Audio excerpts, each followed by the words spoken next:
Atos, capítulo de número 16.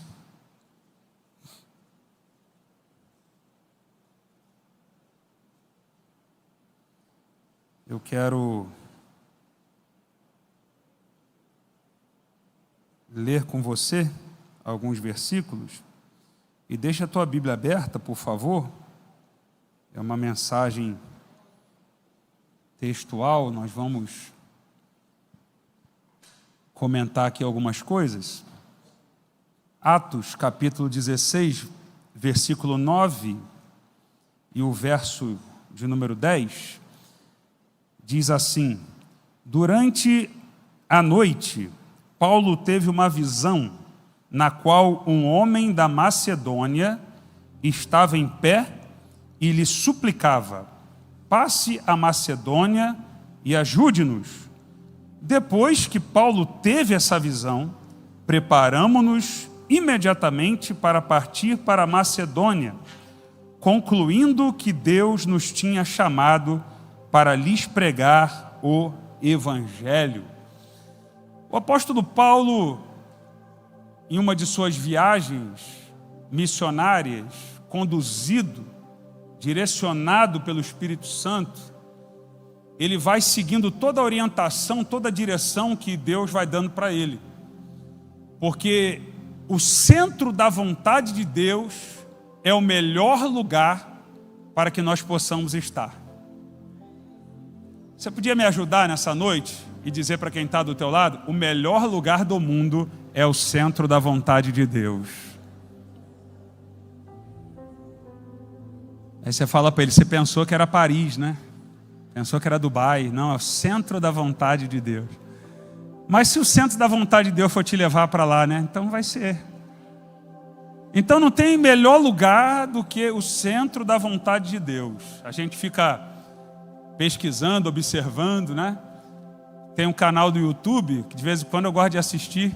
Minha filha gosta muito de assistir comigo, que fala sobre as melhores cidades para se viver. Não que eu queira sair de Brasília, a melhor cidade do mundo é Brasília. Só a Andréia falou amém. Mas pelo menos eu e a Andréia gostamos, né? Para mim, o melhor lugar do mundo é aqui. Eu adoro Brasília, irmão, amo Brasília.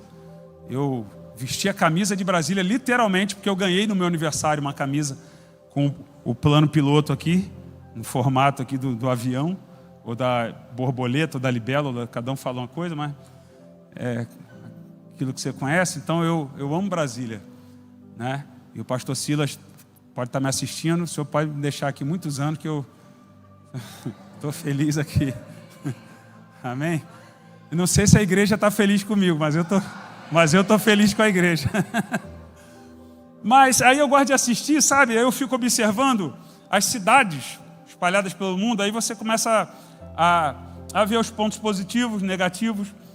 Então tem cidade que é uma cidade boa para morar, porque é um baixo custo de vida.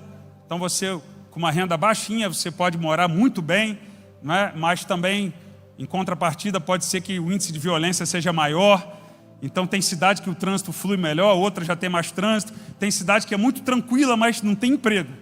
Então, para emprego já é mais difícil. Enfim, então cada lugar tem suas peculiaridades. Aí você começa a pensar: qual o melhor lugar do mundo para se estar? É no centro da vontade de Deus, é onde Deus quer que você esteja. Então você vai ver Paulo orando, buscando uma direção de Deus, e de noite Deus dá um sonho para Paulo. E Deus mostra para Paulo: olha, você precisa ir para Macedônia, porque lá você tem que fazer a minha obra, você precisa pregar o Evangelho ali naquele lugar. Então a Bíblia vai dizer que Paulo, ele parte dali, não é? E no versículo 12 vai dizer que ele chega em Filipos, que é a primeira parte da Macedônia, uma colônia, e ali ele começa a pregar o Evangelho. Ele fica ali alguns dias. No sábado ele sai a pregar, ele sai a orar, e quando ele está ali naquele momento de oração, de reflexão, acompanha comigo o versículo 14, uma das que ouviram era uma mulher temente a Deus chamada Lídia, vendedora de tecido de púrpura da cidade de Tiatira. O Senhor abriu o seu coração para atender a mensagem de Paulo. Aí olha só o verso 15, irmão.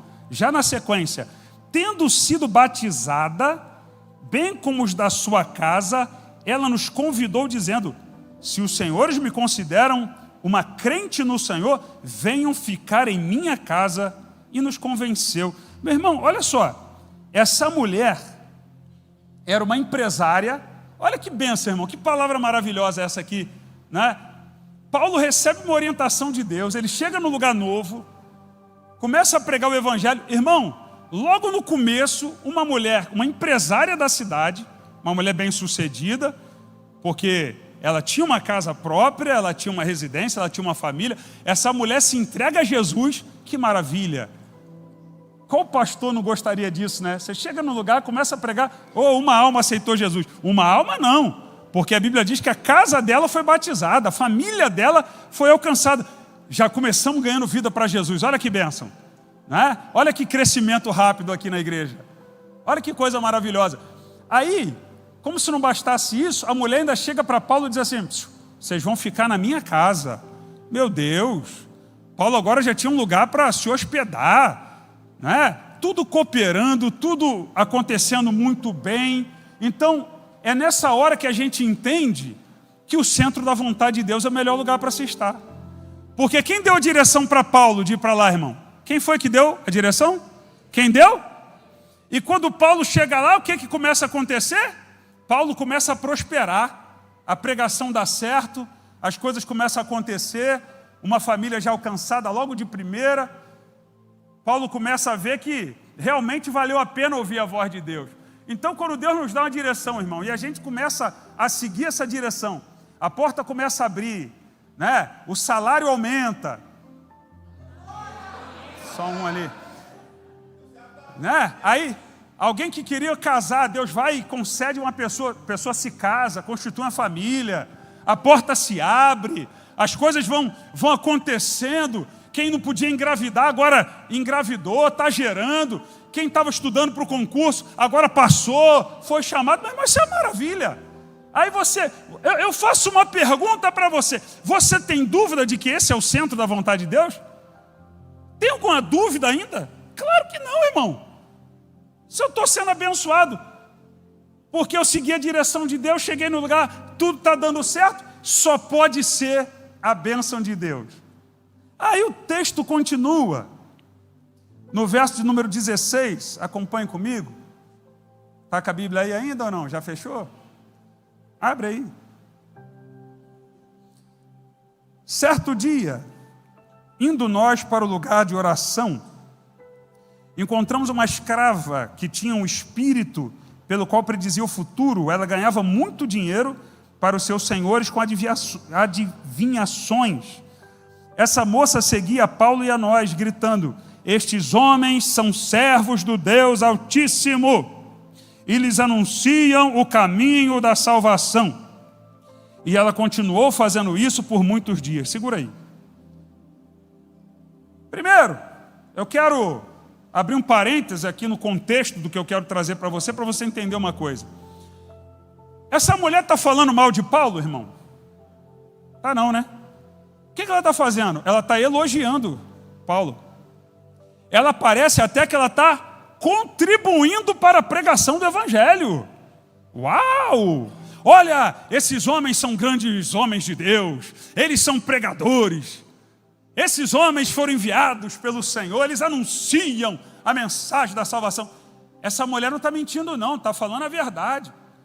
E na verdade não é nem ela que está falando. Essa mulher, ela tem um espírito maligno de adivinhação que opera na vida dela. Essa mulher aqui, ela é uma feiticeira usada por Satanás para enganar as pessoas. E ela não fazia isso por conta própria. Ela era escrava. Ela tinha senhores acima dela.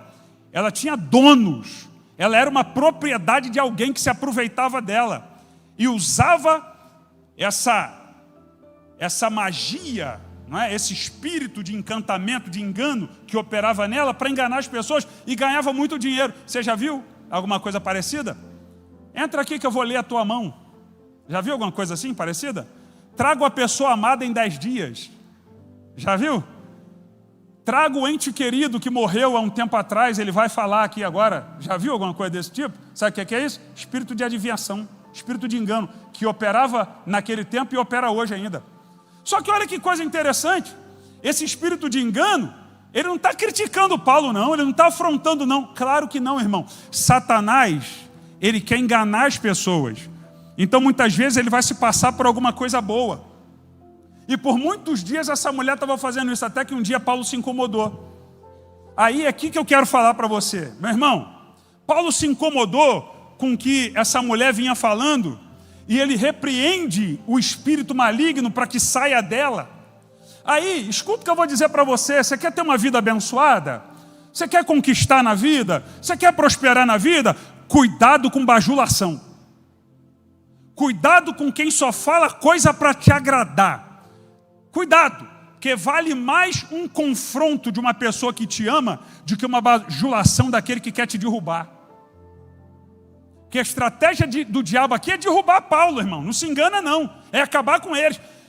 Ué, pastor, eu não estou entendendo. Eu explico para você. Você sabe o que pode derrubar um homem e uma mulher de Deus? A soberba.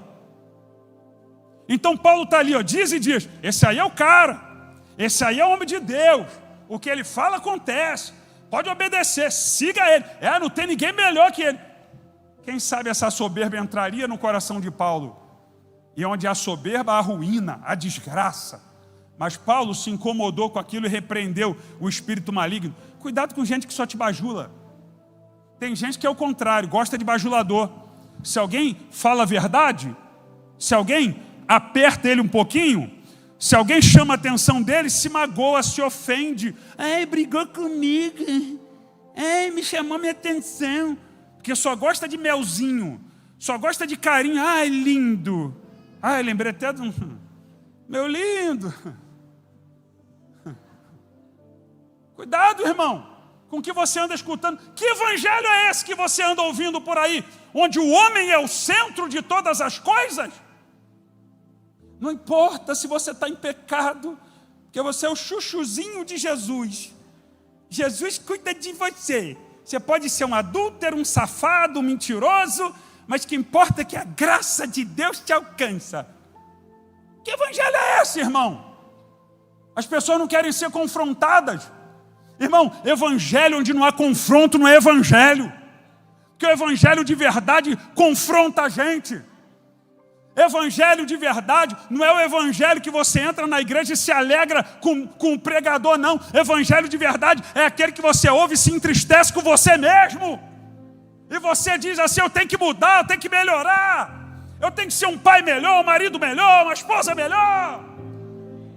Evangelho de cruz, de renúncia.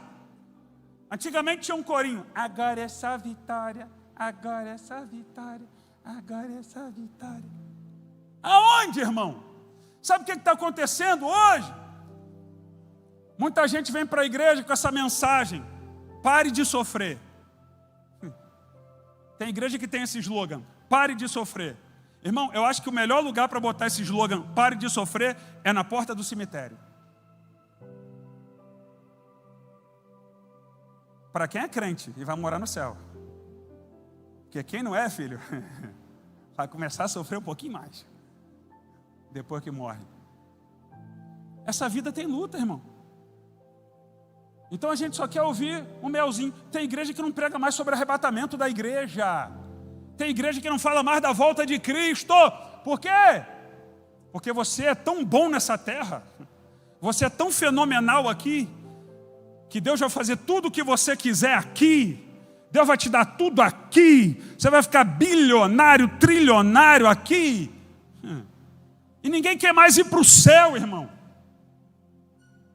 Ei, cuidado com a mensagem que se prega para não magoar. Amada Adevec Brasília, amo vocês. Quero o bem de vocês. Quero ver vocês felizes, sorridentes. Não quero magoar vocês, mas antes de me preocupar com vocês, eu me preocupo com o Espírito Santo. Porque eu não vou magoar o Espírito Santo para agradar ninguém.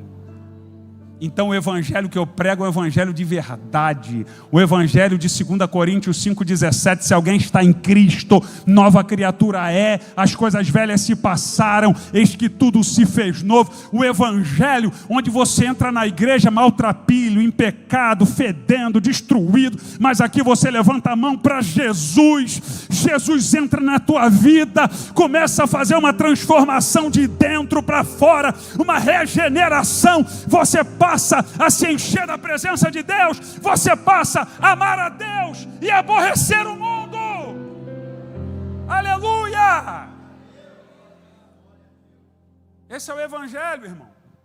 Então Paulo, ele reconhece que tem alguma coisa errada aqui e repreende esse demônio, o espírito de engano.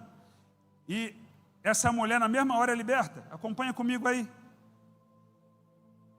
O verso de número 18, ela continuou fazendo isso por muitos dias. Finalmente Paulo ficou indignado, voltou-se e disse ao espírito: em nome de Jesus Cristo, eu lhe ordeno que saia dela. No mesmo instante o espírito a deixou. Meu irmão, outra coisa que eu quero dizer para você. Irmão, olha o que o texto diz na tradução que eu estou usando, que é a NVI. Paulo ficou indignado. Repita comigo: Paulo ficou indignado. Meu irmão, nós temos que ser indignados com Satanás. É sério o que eu estou falando para você. Tem gente que aceita muitas coisas. Ah, não, meu filho tem uma doença, ele tem uma doença. Ele tem, sabe? A minha esposa, ela tem uma crise. Sabe, a minha vida financeira não avança. Tem um negócio, sabe? A gente se acomoda muito com as coisas. Sabe por que Paulo expulsou esse demônio? Porque ele ficou indignado. Meu irmão, em nome de Jesus, hoje o Espírito Santo vai causar uma indignação espiritual nas nossas vidas, que nós não vamos aceitar imposição de Satanás, nós não vamos aceitar palavras das trevas contra as nossas vidas, contra a nossa família, contra a nossa nação, não vamos aceitar. Espírito maligno está repreendido da nação brasileira em nome de Jesus. Repreendemos toda palavra negativa contra a tua casa, contra a tua família, contra os teus filhos, contra o teu cônjuge, contra a tua saúde. Não aceitamos em nome de Jesus. Tem hora que tem que ser assim. Tem que bater o pé, porque às vezes a gente se acostuma e vai levando, é assim mesmo não, irmão. Peraí, eu tive um Deus verdadeiro. O que é isso? Eu tenho promessa de Deus na minha vida, está repreendido em nome de Jesus. E o diabo não vai operar nem na tua casa, nem na tua família. Você pode dizer amém por isso? Agora, irmão, eu vou resumir aqui o contexto da mensagem. Eu disse para você qual é o melhor lugar do mundo para se estar? Paulo ouviu uma direção de Deus e foi para Macedônia e começou a pregar. Tudo muito bem. Vem essa mulher. Paulo expulsa o demônio dela. Aí o texto vai continuar dizendo que os senhores dessa mulher, os donos da escrava, ficaram revoltadinhos. Acabou a mamata. Agora a gente não vai ganhar mais dinheiro, porque o demônio que estava nela foi expulso. Quem é que vai agora mostrar as coisas para ela? Olha que coisa, né? Enquanto a gente está lutando para expulsar demônio das pessoas, tem gente que quer ver as pessoas oprimidas. Que essa mulher aqui, para esses homens, não era uma mulher, era uma coisa. Era um bem, um patrimônio, uma fonte de lucro. Interesseiros. Então eles ficaram revoltados, levaram Paulo e Silas para as autoridades e disseram, começaram a falar um monte de coisa. Esses caras estão perturbando a gente, esses caras estão deturpando a tradição romana, vão arrumar problema aqui, vamos botar esses caras na cadeia, enfim, arrumaram um maior tumulto. O que aconteceu? Paulo e Silas foram presos, açoitados. Sabe o que é isso? Chicoteados. Amarraram eles num tronco e largaram chicotada nas costas deles. Sofreram ferimentos terríveis, porque estavam pregando o evangelho. Aí, como se não bastasse, Eles foram presos no cárcere interior. Sabe o que é esse cárcere? Ele não era o cárcere comum da cadeia. Esse cárcere ficava no esgoto. Eu não sei, eu vou conjecturar aqui, mas parece que quem construiu a prisão tinha que ter um esgoto, fizeram o sistema de esgoto, só que na hora que fizeram o sistema de esgoto, alguém olhou e falou assim: rapaz, tem um espaço aqui, está sendo mal utilizado. Vamos aproveitar e fazer mais uma cela aqui? Então, por onde descia o esgoto, era onde eles ficaram presos. Amarrados os pés no tronco. Eles ficavam amarrados. Como assim? Eles não podiam se deitar. Eles não podiam se movimentar. Não era um cárcere que a pessoa ficava sentada e acomodada, pelo menos num banquinho, como você já viu na televisão, esses filmes, uma privada ali do lado, né? Uma cama, 2 camas, uma de cada lado. Não, não era assim. Eles estavam presos, amarrados, um de costa para o outro, naquele lugar com aquele cheiro horrível, provavelmente com rato, com barata, com doenças, e eles estavam ali, sangrando e sentindo dor. E a Bíblia vai dizer que pelo menos isso acontece durante o dia, pelo menos até meia-noite, eles ficaram lá. Imagina o sofrimento, imagina a angústia, imagina a dor física, a dor psicológica, porque senão lugar para ninguém, insanidade mental está ali. Sofrimento terrível. Agora, eu pergunto a você, onde foi que isso aconteceu? Repita comigo: no centro da vontade de Deus. Eita, meu Deus, algum obreiro fecha a porta para ninguém ir embora. Pastor, o senhor me enganou. Eu estava tão animado nessa mensagem. Eu estava até dando glória a Deus mais alto aqui. Mas o senhor vem com essa conversa para mim?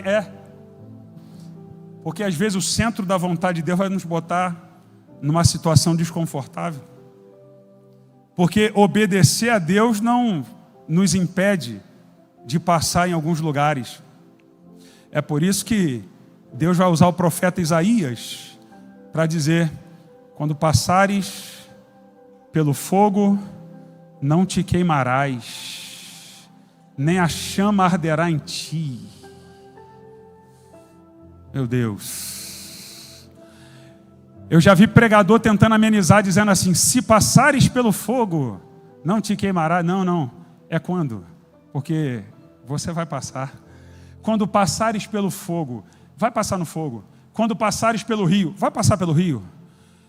Não tem para onde correr, passa mesmo. Só que tem um detalhe: se você está no centro da vontade de Deus, você não está sozinho. Se você está no centro da vontade de Deus, quem criou o fogo está junto com você. Se você está no centro da vontade de Deus, quem criou o rio está junto com você. É por isso que o texto diz: quando passares pelas águas, não te afogarás. Quando pelos rios, eles não te submergirão. Quando passares pelo fogo, não te queimarás, nem chama alguma arderá em ti, porque você não está sozinho, você tem Deus do teu lado. O Deus Todo-Poderoso entra contigo nessa batalha. Aleluia! Agora, antes de caminhar, isso, pode aplaudir a Jesus? Antes de caminhar para o fechamento dessa palavra, o centro da vontade de Deus é o melhor lugar para se estar. Me pergunte por quê? Não, muito fraco. Por quê? Porque Deus está presente lá. Sabe qual é o melhor lugar para se estar? Centro da vontade de Deus. Por quê? Porque Deus está lá. É por isso que quando Jesus envia os discípulos no final do capítulo de Mateus, ele vai dizer lá no capítulo 28, versos 19 e 20: ide, fazei discípulos de todas as nações, batizando-os em nome do Pai, do Filho, do Espírito Santo. E eis que estou convosco todos os dias até a consumação dos séculos. Quando você decide caminhar com Deus, Ele caminha com você. Quando você decide obedecer a Deus, estar na vontade de Deus, Deus está presente com você durante todo o processo. Mas pastor, tem hora que a luta se levanta, tem hora que parece, não parece, mas não é. Irmão, tem hora que parece até que você vai morrer, só parece, não vai morrer não. Tem hora que parece que o casamento vai acabar, só parece, não vai acabar não. Eita glória, aleluia. Tem hora que parece que vai ter que fechar a empresa, porque não tem, não, só parece, vai seguir em frente. Parece que é o fim da jornada, mas não é não. É por isso que Davi vai dizer no Salmo de número 23, que todo mundo conhece: ainda que eu ande... Não, me ajuda. Ainda que eu ande...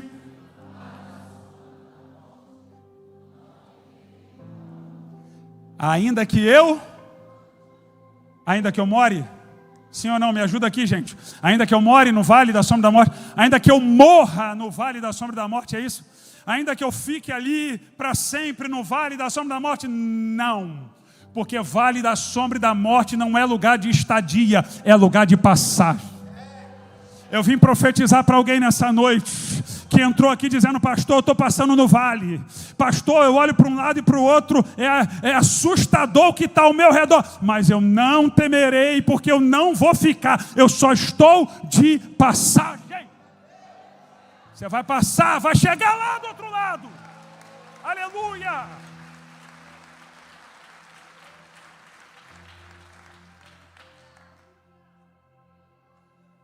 Aleluia! A prova é passageira. Oh glória a Deus. Oh glória a Deus. Essa luta vai passar, meu filho. Deus chamou o povo para tirar do Egito.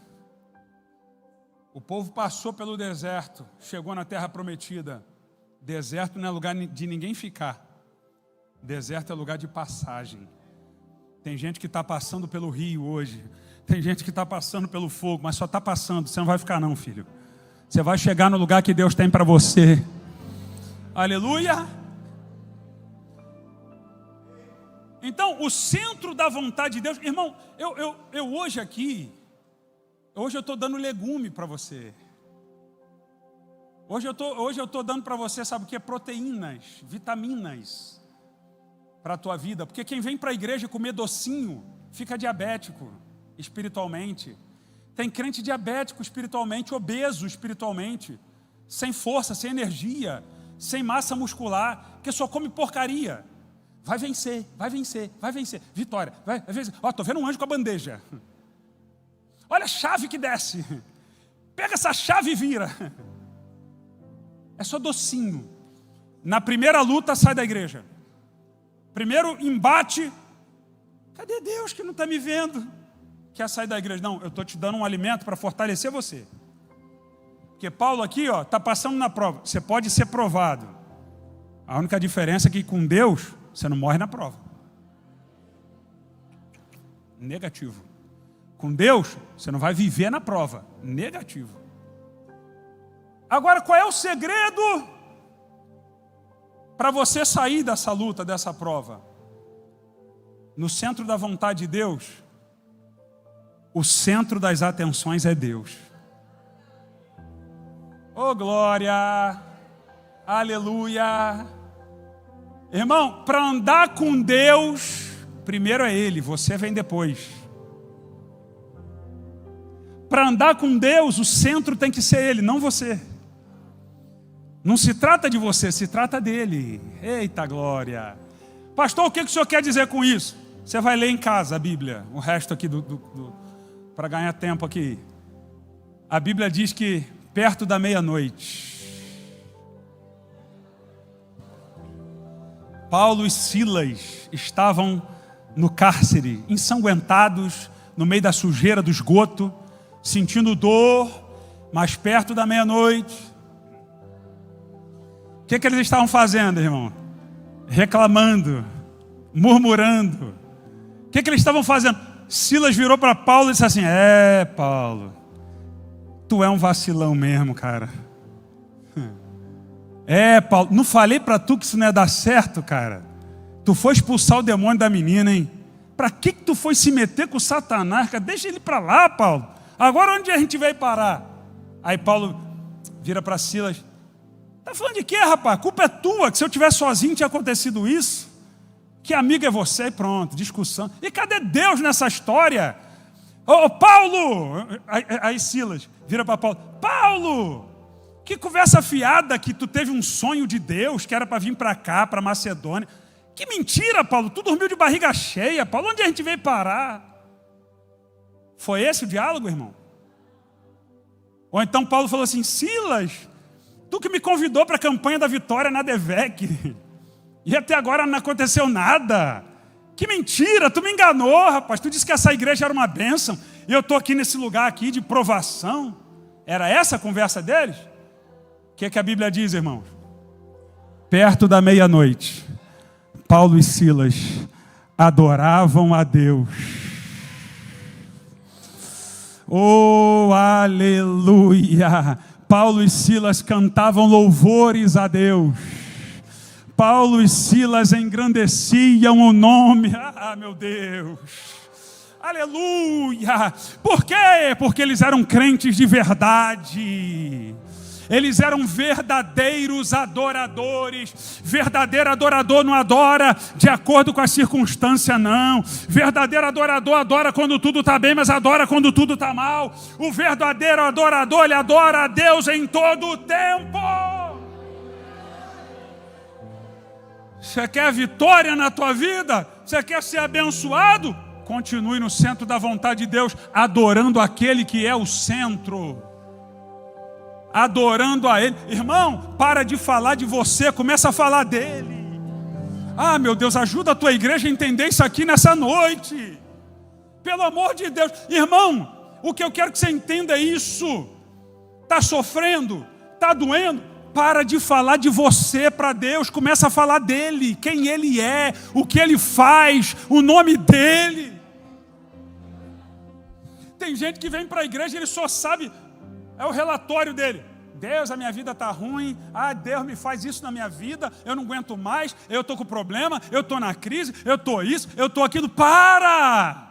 Começa a dizer: tu és maravilhoso, tu és adorado, tu és o Senhor de toda a terra, tu és o dono da minha vida, tu és digno de tudo, tu és digno de receber a adoração da tua igreja. Será que alguém pode levantar a mão para o céu? Será que alguém pode exaltar aquele que vive para sempre, mesmo que você esteja na luta, mesmo que esteja na prova? Não se trata de você, mas daquele que tem todo o poder para transformar a tua história.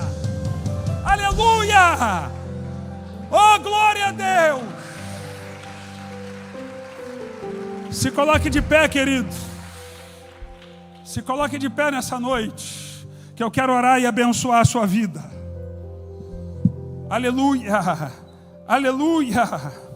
Oh, glória a Deus! E a Bíblia diz que perto da meia-noite, eles estavam adorando a Deus e de repente houve um terremoto tão violento que os alicerces da prisão foram abalados. Eita glória! Aleluia! Os alicerces da prisão foram abalados. Imediatamente todas as portas se abriram e as correntes de todos se soltaram. Queridão, presta atenção em mim aqui, por favor.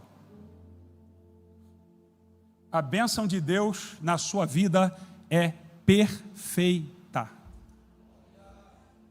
O que Deus tem para você é perfeito. Por quê, pastor? Explico. Talvez você não entenda muito de obra, de construção. O texto vai dizer que o que foi abalado, irmão? Os alicerces da prisão. Você sabe o que é alicerce? Fundamento. A fundação. Você sabe que, humanamente falando, você sabe o que tinha que acontecer aqui? A prisão tinha que desabar, irmão. Os alicerces foram abalados com o terremoto que aconteceu. Então era para cair tudo e desabar e morrer todo mundo. Só que o texto vai dizer que a única coisa que aconteceu com esse abalo dos alicerces é que as portas se abriram.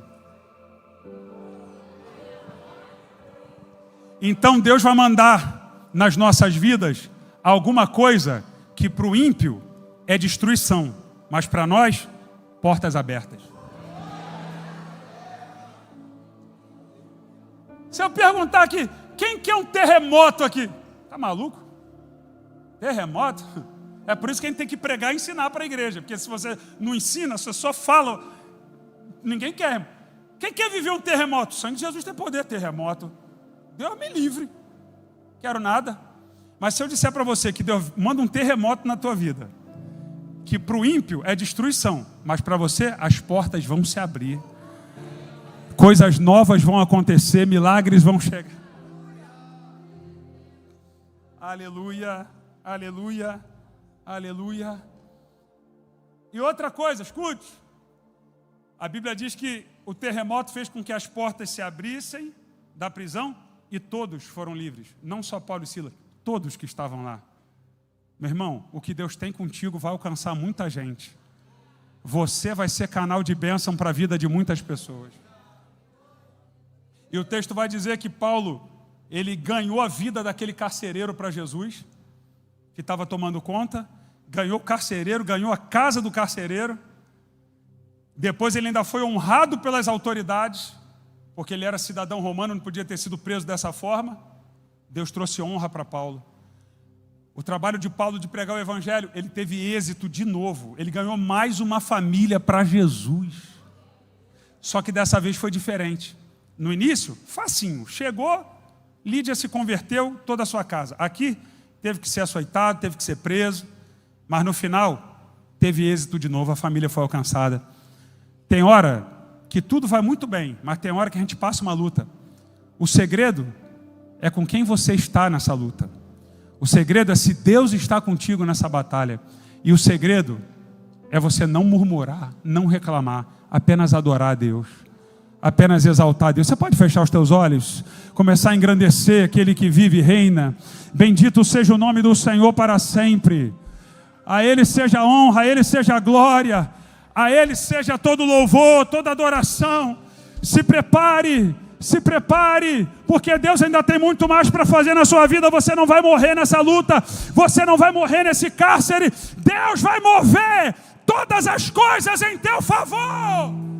Aleluia! Oh, glória a Deus!